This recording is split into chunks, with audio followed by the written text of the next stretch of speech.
Hi viewers, welcome back to Vadugai முன்னூற்றி channel. நம்ம சேர மன்னர்களினோட பத்மநாதபுரத்தினோட பேலஸோட உள்கட்டமைப்பு தான் பார்த்து கொண்டு இருக்கின்றோம். இது 64 மூலிகையால் செய்யப்பட்ட, தேக்கால் செய்யப்பட்ட 64 மூலிகையில் கொண்டு செய்யப்பட்ட ராஜாவோட உன்னதமான ஒரு படுக்கை. இந்த படுக்கையில் தான் மார்த்தாண்டவர்மன் உள்ளிட்ட அனைத்து சேர சோழ சாம்ராஜ்யங்களை சேர்ந்தவர்களாக படுக்கவே இல்லை. சேர மன்னர்கள், அதாவது பத்மநாபபுரத்தை ஆண்ட சேர மன்னர்கள் இந்த கட்டிலை தன் இருப்பிடத்தில் வைத்து யூஸ் பண்ணதாக வரலாறு சொல்லுகின்றது.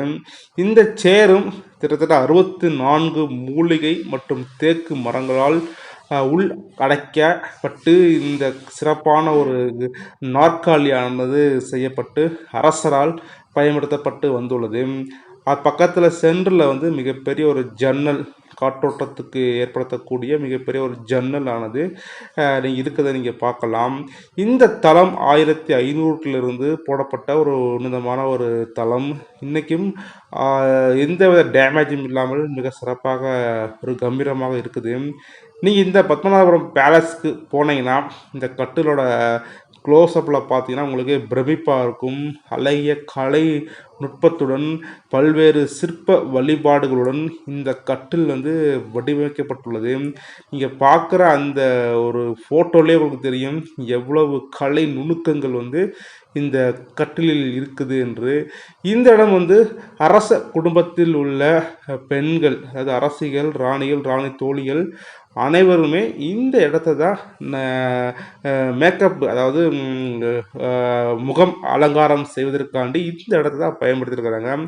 அங்கே மிகப்பெரிய ஒரு கண்ணாடியானது 1500 வருடங்களுக்கு முன்னே தமிழர்களால் மிக சிறப்பாக ஒரு நாகரிக கலாச்சாரத்துக்கு எடுத்துக்காட்டாக விளங்கிய தமிழ் கலாச்சாரம் இருந்து வந்தது அப்படின்றதுக்கு மிகப்பெரிய ஒரு சான்றாக அந்த கண்ணாடி விளங்குகின்றது. ஒவ்வொரு அறையும் பார்த்திங்கன்னா அடுத்த அறைக்கு செல்வதற்கும் அடுத்த அறையிலிருந்து இந்த அறைக்கு வரக்கூடிய நிகழ்வுக்கும் மிக நேர்த்தியாக வழிகளானது அமைக்கப்பட்டுள்ளது. நீங்கள் போகும்போது இந்த குகைக்குள்ளே போகிற மாதிரி ஒரு ஃபீல் ஆகும். பட் ஆனால் நீங்கள் உள்ளே போனீங்கன்னா ஒரு கம்பீரமான ஒரு தோற்றமாக இந்த அரண்மனையானது கண்டிப்பாக விளங்கும். நீங்கள் காணக்கூடிய இந்த அறை தான் வரவேற்பு அறையாக இருந்து வந்திருக்கலாம் என்று சொல்லப்படுகின்றது. ஏன்னா பக்கத்தில் திண்ணைகள் போட்டு அழகாக நேர்த்தியாக அந்த இடமானது வடிவமைக்கப்பட்டுள்ளது.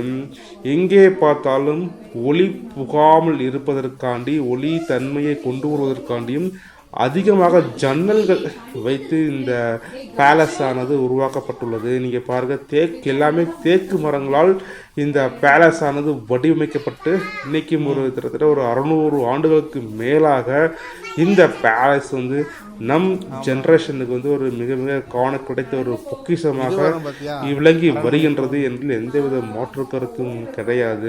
நீங்கள் ஃப்ரீயாக இருந்தீங்கன்னா கன்னியாகுமரி டூரிஸ்ட் போனீங்கன்னா கண்டிப்பாக தக்காளியிலிருந்து ஜஸ்ட் 2 கிலோமீட்டரில் இந்த பேலஸ் ஆனது இருக்குது.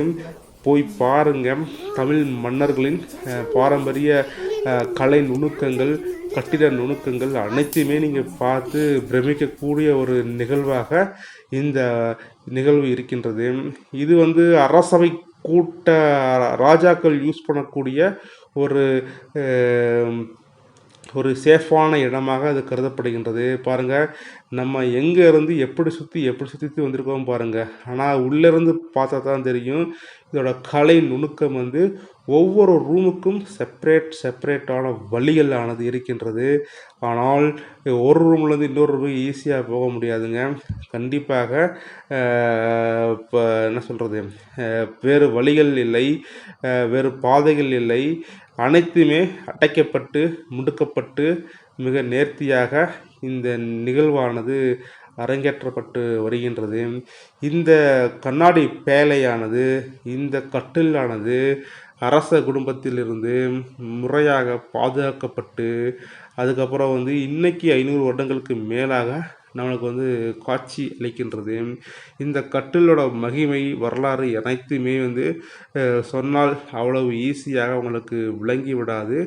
நேரில் போய் பார்த்தீங்கன்னா மார்த்தாண்டவர்மன் உட்பட்ட அனைத்து பத்மநாபபுரத்தை ஆண்ட அனைத்து சேர மன்னர்களும் கிட்டத்தட்ட 1500லேருந்து 1750 வரைக்கும் 250 ஆண்டு காலம் வந்து இந்த இடத்தை வந்து தன் தலைமையிடமாக வைத்து ஆட்சி புரிந்து வந்துள்ளனர். அதற்கு மேல் ஏற்பட்ட படையெடுப்புகள், அதற்கு மேல் ஏற்பட்ட கால சீர்கேடுகள் அடுத்தின் காரணமாக இங்கே இடத்த தலைமையிடத்தை மறைத்து கொண்டு திருவனந்தபுரத்தை தலைமையிடமாக மாற்றிய நிகழ்வானது ஏற்படுத்தப்பட்டுள்ளது. ஏற்கனவே நான் சொன்ன மாதிரி இந்த இடம் வந்து ராணிகள் யூஸ் பண்ணக்கூடிய சிகை அலங்காரம், முகம் அலங்காரம் பண்ணக்கூடிய ஒரு நிகழ்வாக இந்த இடமானது இருந்து வந்துள்ளது.